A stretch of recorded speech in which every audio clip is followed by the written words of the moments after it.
Porbandar chamber of કોમર્સનો વિવાદ દિન પ્રતિદિન વકરી રહ્યો છે, જેમાં સભ્ય નોંધણીના ફોર્મની ચકાસણી પણ વિવાદમાં આવી છે। આ મામલે ચેમ્બર ઓફ કોમર્સના અગ્રણી જિગ્નેશ કારિયાએ ઉચ્ચ કક્ષાએ રજૂઆત કરી છે।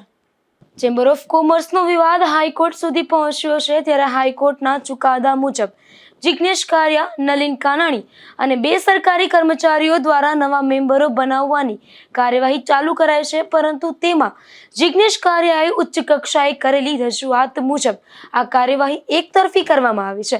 સભ્ય બનવા માંગતા તમામ લોકોની અરજીઓનો નિકાલ કરવાને બદલે નલિનભાઈ કાનાણીને મુદ્દત વીત્યા બાદ પોતાના મળતિયાઓ પાસેથી અરજી મેળવી ખોટા ચેકો પણ લઈ અને તેમને મેમ્બર બનાવવા પ્રત્યે કરવામાં આવ્યા હોવાના આક્ષેપ થયા છે, અને તેમાં પણ અધિકારીઓની નલિન કાનાણી સાથે સીધી સાંઠગાંઠ હોવાના આક્ષેપ કરાયા છે। જિગ્નેશભાઈના જણાવ્યા મુજબ હાઈકોર્ટના હુકમમાં પૈસા ભરેલા હોય તેવા વેપારીઓનું જ ફોર્મ ધ્યાનમાં લેવું તેવો કોઈ ઉલ્લેખ નથી, તેમજ ચેમ્બરના બંધારણમાં પણ એવી કોઈ જોગવાઈ નથી। તેમ છતાં હાઈકોર્ટના હુકમ વિરુદ્ધ ખોટી કાર્યવાહી થતી હોવાના જિગ્નેશભાઈએ આક્ષેપ કર્યા છે। જિગ્નેશભાઈ, સ્કૂટીની જે મેટર હતી, તમે ચેમ્બર ઓફ કોમર્સના એ મામલે તમે હાઈકોર્ટમાં પણ ગયા છો, શું મામલો શું છે? હકીકતમાં આ મેટર એવી હતી કે પોરબંદર ચેમ્બર ઓફ કોમર્સમાં આપ સૌ જાણો છો કે અમે વર્ષોથી ચૂંટાઈને હું અને મારી ટીમ, હું પ્રમુખ તરીકે છેલ્લા 12 વર્ષથી સેવા આપતો હોય અને દર વર્ષે ઇલેક્શન થતું હોય બંધારણ મુજબ એ ઇલેક્શનમાં જીતીને હું અને મારી ટીમ આવતા હોય છે। ત્યારે 15/2/2026 મહાશિવરાત્રિ રવિવારના દિવસે નલિનભાઈ કાનાણી અને તેમની જે ટીમ હતી એ લોકોએ ચેમ્બર ઓફ કોમર્સના તાળા તોડ્યા, અંદર ઓફિસમાં કરી ભાંગતોડ કરી, કાગળિયા ચોરી ગયા, મિની ઠરાવ, હિસાબ કિતાબ બધાય ફાડીને પોતે પોતાને કબજો મેળવી લીધો। આ બાબતે અમે પોલીસ ફરિયાદ કરી તો પોલીસમાં પોતે એવું કીધું કે અમારા પીટીઆરમાં નામ છે, બરાબર છે, આવું અટકાવરાવી અને કોઈ જાતની અમારી ફરિયાદ ન લેવાની। ત્યારે ફરિયાદ ન લેવાની ત્યારે એ અનુસંધાને અમે ચેરિટી કમિશનરમાં રજૂઆત કરી કે ભાઈ આવી રીતના આ લોકોએ ભાંગતોડ કરી અને અત્યારે કબજો કરી લીધો હોય તો ચેરિટી કમિશનર સાહેબે એવો હુકમ કર્યો કોઈ પણ રાજકીય દબાવના આધાર ઉપર કે ભાઈ આ જે અરજદાર છે કે જે નલિનભાઈ કાનાણી એ લોકો એની ટીમે તાળા તોડ્યા છે, તાળા તોડીને કબજો કરી લીધો છે, તો ખરેખર નલિનભાઈ કાનાણીને એ લોકોએ 2 વર્ષ પહેલાં એવી દાદ માગી હતી કે અમારા ફોર્મ રિજેક્ટ થયા 2024માં કારોબારી સમિતિની ચૂંટણીમાં, તો અમને ન્યાય મળવો જોઈએ। તો આ બાબતે જોઈન્ટ કમિશનર શ્રી એવો ચુકાદો આપ્યો કે ભાઈ એ જે તે સમયે જે કોઈ પણ ચૂંટણી અધ્યક્ષ છે એ ભૂલ ભરેલા જે ઠરાવ કર્યો હોય કે આ ફોર્મ નામંજૂર કરવા અને રદ કરવા, તો એ નવેસરથી ચૂંટણી આપી એ અમે માન્ય રાખ્યું કે ચાલો ઠીક છે, પણ એ મુદત જ પૂરી થઈ ગઈ હતી। એ મુદત પૂરી થઈ ગઈ, તારો ચુકાદો કઈ રીતના આવે ગયો? 31/3/2026 મુદત જ પૂરી થઈ જતી હોય તો 5મા મહિનામાં ચુકાદો આપવાનો મતલબ શું? આ ભૂલ ભરેલો નિર્ણય હતો જોઈન્ટ ચેરિટી કમિશનર સાહેબનો, અને પાછું જોઈન્ટ કમિશનર સાહેબ રાજકોટે એવો પણ ચુકાદો આપ્યો કે જે અરજદાર છે જેના ફોર્મ રિજેક્ટ થયા એને અત્યારે કબજો આપી દેવો, એની વહીવટ કરવો, એની નવા મેમ્બર બનાવવા અને નવી ચૂંટણી કરવા માટે એને સત્તા આપી। આ કઈ જાતનો ન્યાય કે કોઈ ઉમેદવાર છે એ કોઈ પણ એને અન્યાય થયો હોય તો ઉમેદવાર કોર્ટમાં જાય તો ફરી ચૂંટણી આપે, એના બદલે સત્તા સીધી સોંપી દેવાની। આવો નિર્ણય જિંદગીમાં કોઈ જોયો ન હોય। એટલે આ બાબતમાં તે ગુજરાત હાઈકોર્ટમાં અમે પડકાર કર્યો હોય ત્યારે ગુજરાત હાઈકોર્ટ નામદારે પણ એવો ચુકાદો આપ્યો હોય કે જે નવા મેમ્બર લેવાના હોય એ નવા મેમ્બર અને લેવા માટેની જે કાર્યવાહી થઈ હોય 15/5/2026 સુધીમાં જે અરજી આવી હોય એ અરજીને ધ્યાનમાં લઈ અને સ્કૂટીની કરવી। આ બાબતે અમે જોઈન્ટ ચેરિટી કમિશનરમાં આનો જે ગુજરાત હાઈકોર્ટનો હુકમ હતો એ આપતા જોઈન્ટ કમિશનર ચેરિટી કમિશનર શ્રીએ જે બે અધ્યક્ષની નિમણૂક કરવામાં આવી હોય તે એક ડોબરિયા સાહેબ અને ગરચર સાહેબ બંને અધિકારીની નિમણૂકમાં એક હું પક્ષકાર તરીકે અને સામેના પક્ષ નલિનભાઈ કાનાણી આ 4ની વચ્ચે સાથે રાખી અને જે કોઈ પણ ફોર્મ આવ્યા હોય તે ફોર્મની સ્કૂટીની કરી અને યોગ્ય હોય એ બધાને મેમ્બર બનાવવા। ખરેખર એ મેમ્બર બનાવવાનો હક એ ફક્ત ને ફક્ત ચેમ્બર ઓફ કોમર્સના જે કમિટી સભ્ય 20 હોય એનો જ હોય છે। આ પણ નિર્ણય જે ચેરિટી કમિશનર સાહેબ આપ્યો કે નવા મેમ્બર બનાવવા, એ પણ નિર્ણય ભૂલ ભરેલો અને ખોટો જ હોય। આ બાબતે ગઈકાલે અમે સ્કૂટીનીમાં બેઠા હતા, તો શનિવારે સ્કૂટીનીમાં બેઠા ત્યારે જોઈન્ટ કમિશનર ચેરિટીના જે અધ્યક્ષ જે સરકારી બે વ્યક્તિ હતા એ બંને અધિકારીને મેં જણાવ્યું કે ભાઈ આ લોકોએ કેટલી અરજી લીધી છે બતાવો. તો એ લોકોએ 414 અરજી ત્યાં ચેરિટીમાં રજૂ કરી. એટલે મેં કીધું ભાઈ આ લોકોએ 414 જે રજૂ કરી જેના ફોર્મ નથી લીધા એના અમારી પાસે વિડીયો પુરાવા છે. જીટીપીએલના રાજભા અને જયેશભાઈ અને આમ વેપારીઓ જ્યારે ત્યાં રૂબરૂ ગયા ત્યારે આ લોકોએ ઓફિસ ખોલી અને બધાના ફોર્મ લીધા. ત્યારે નલિનભાઈ કાનાણી ટીવી સમક્ષ એવું બોલે છે કે ભાઈ અમારી પાસે કોઈ ઓર્ડર નથી 15/5 સુધી એ ફોર્મ લેવાનો, હું કોઈ સત્તાધારી નથી અને બંધારણમાં કંઈ જોગવાઈ નથી. આવા પુરાવા મેં ચેરિટી કમિશનરના માણસોને રજૂ કરતા ચેરિટી કમિશનરના માણસો જે અધિકારી તરીકે આવ્યા હોય એ અધિકારીએ નલિનભાઈ કાનાણીને પૂછ્યું કે ભાઈ હકીકત શું છે. નલિનભાઈ કાનાણી કે ભાઈ અમને કંઈ ખબર નથી. આજ પણ એવી જ ગાણા ગાય છે. તો નલિનભાઈ કાનાણી 425 ફોર્મ કેવી રીતે અહીંયા રજૂ કર્યા અને 425 ફોર્મ રજૂ કર્યા પછી પોતાના લાગતા વળગતાના 156 જણાના ચેક લીધા.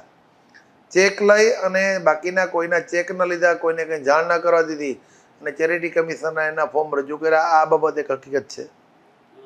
તમે ખાસ કરીને ઉચ્ચ કક્ષાએ એક રજૂઆત કરી છે કે નલિન કાનાણીએ મુદત વીત્યા બાદ એટલે કે 15/5 પછી પાછળથી પોતાના મળતિયાઓ પાસેથી ચેકની રકમ જે સભ્ય નોંધણી માટેની રકમ છે તે ચેક મારફતે લીધી છે.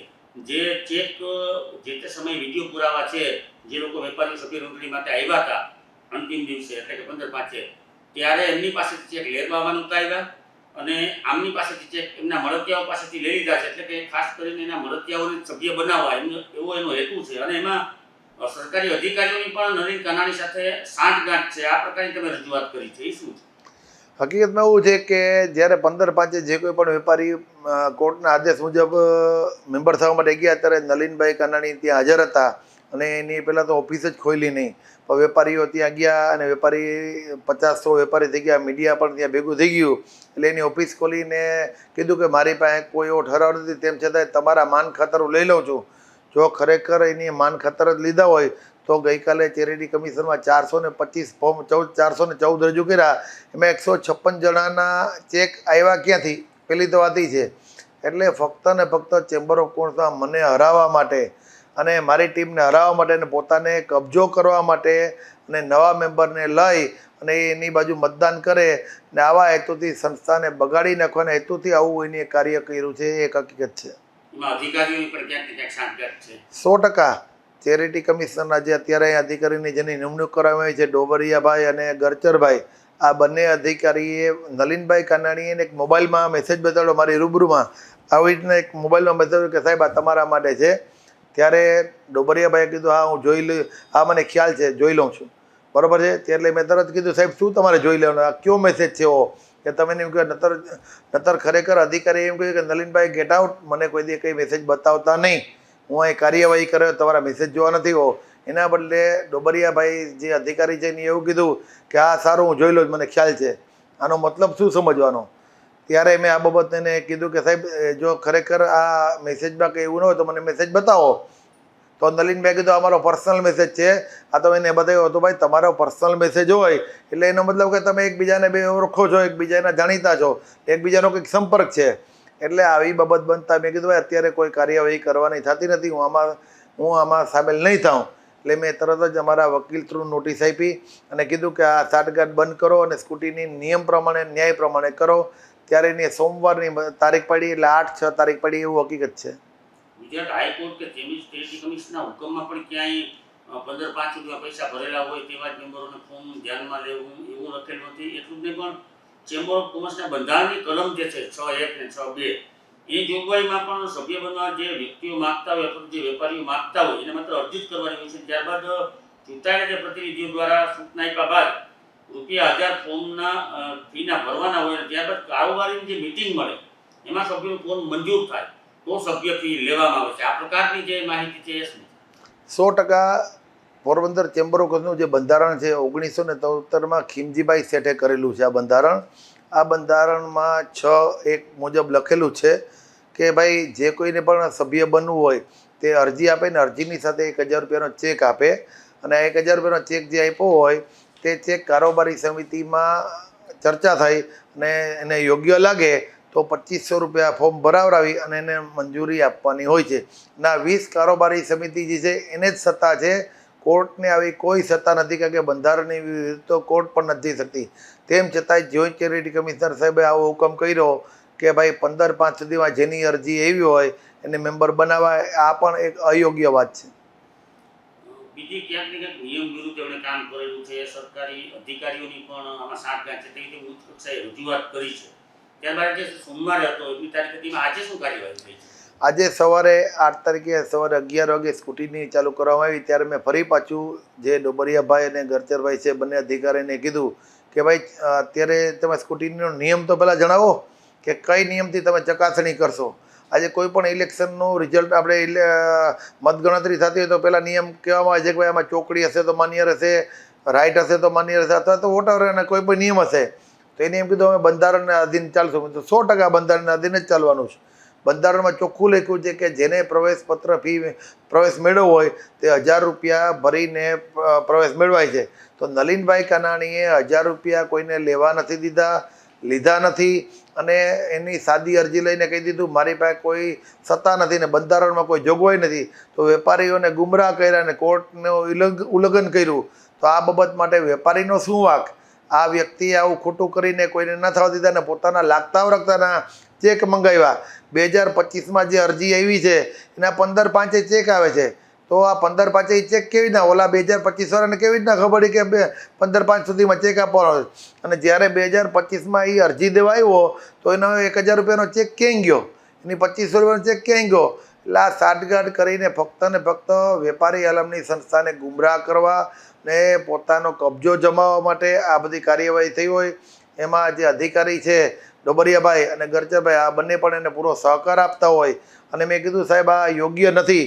તો કે ભાઈ અમારે જોવાનું છે, તમારે નથી જોવાનું. એટલે મેં કીધું ભાઈ જો તમારે જોવાનું હોય તો તમે મને શુક્ર અને અહીંયા આમાં ભાગ લેવા માટે બોલાવ્યો છે. અને મને એવું લાગે છે કે તમે આમાં ભળી ગયા છો, કારણ કે તમે એનો મોબાઈલ જોઈ અને તમે નિર્ણય લેતા હોય. અને અધૂરામાં પૂરું આજે નલિનભાઈ કાનાણીએ પોતે જે 221 મેમ્બર બનાવ્યા છે, પોતે પોતાનું આખું લિસ્ટ લઈ આવ્યા અને એની પોચ બુક લઈ આવ્યા. તો આવું તો ક્યાંય કોર્ટના ઓર્ડરમાં લખ્યું જ નથી કે ભાઈ તમારે એની પોચ બુક જોવી કે તમારે એનું આ જોવું. ફક્ત અરજીને જ ધ્યાનમાં લેવાનું, એના બદલે એની યારે સાઠગાંઠ કરી અને એ કે એ પ્રમાણે હાલતા હોય. તેથી મેં આ મુલતવી રાખવા માટેની અરજી કરી અને જે કંઈ પણ નિર્ણય લેશે એ મને માન્ય ન હોય ને હું ગુજરાત હાઈકોર્ટમાં આ બાબતે ફરિયાદ કરીશ કે તમારા અધિકારી નલિનભાઈ બંને ભરેલા હોય અને વેપારી સંસ્થાને ખરેખર ગુમરાહ કરીને એક બાજુ નિર્ણય લેતા હોય, આ માન્ય ન હોય. તેથી હું આવતીકાલે સવારે ગુજરાત હાઈકોર્ટમાં આ બાબતનો પડકાર કરી જે અધિકારી છે અને જેની ખોટું કર્યું છે ને એને મળી અને એને સહકાર આપતા હોય એની બંનેની હું ફરિયાદ કરીશ. અને ખાસ કરીને જોઈન્ટ કમિશનર ચેરિટી સાહેબે જે અધિકારીની નિમણૂક કરી હતી ડોબરિયાભાઈની ને ગરચરભાઈની, તો ડોબરિયાભાઈને મેં કીધું કે ભાઈ તમે આવું શું કામ કરો છો, એની સાથે મળીને શું કામ કોઈ નિર્ણય લ્યો છો? તમે તમારી મેળે નિર્ણય લ્યો, તમને સરકારે નિમેલા હોય અને ન્યાય કરો, એના બદલે એને મળીને કરેલો. ત્યારે મેં ડોબરિયાભાઈને કીધું, તેને કીધું તમારે જ્યાં ફરિયાદ કરવી હોય ત્યાં કરી દો, અમે અમારી રીતના જે નિર્ણય લેશું. નલિનભાઈ કાનાણી એને એવું કીધું કે સાહેબ તમે ચિંતા કરો ના, કંઈ પણ કરોમાં અમે તમને ક્યાંય નુકસાન નહીં થવા દઈએ અને અમે તમારી સાથે છીએ એ કે. એટલે આવું કંઈ પણ રમત રમી અને કોઈ પણ કારણસર, કારણ કે ગઈકાલે મોબાઈલમાં જે બતાડ્યું કે તમારે આ સૂચના મુજબ કરવાનું, તે મોબાઈલ કોનો હતો, એ મેસેજ કોનો હતો અને કયા અધિકારી હતા કે જેવું એને આ બાબતનો ફોર્સ કરવામાં આવે. અને આજે પણ આ બતાડી અને કહેવામાં આવે છે નલિનભાઈ તરફથી કે તમે ચિંતા કરોમાં, અમે બધું તમારું સારું કરી દઉં, તમને કંઈ નુકસાન નહીં થાય. અને ડોબરિયાભાઈ એવું કહે કે તમારે જ્યાં ફરિયાદ કરવી હોય ત્યાં કરી દો, હું આમ જ કરીશ જે મને યોગ્ય લાગશે એ પ્રમાણે. અને જે છે એ મને યોગ્ય આ જ લાગે છે, તમે કહો એ માન્ય નહીં રહી. આવો મને જવાબ દીધો એટલે મારે ફરિયાદ કરવાનો વારો આવ્યો છે. આ સમગ્ર મામલો હાઈકોર્ટમાં પહોંચ્યો છે અને હાઈકોર્ટના હુકમ મુજબ કામગીરી કરવાની હોય છે, જે કામગીરી થઈ નથી. ત્યારે જિગ્નેશભાઈ કારિયાએ ફરી એકવાર હાઈકોર્ટના દ્વાર ખટખટાવવાની ચીમકી ઉચ્ચારી છે. નિપુલ પોપટ સાથે અશોક થાનકી, ગુજરાત ન્યૂઝ, પોરબંદર.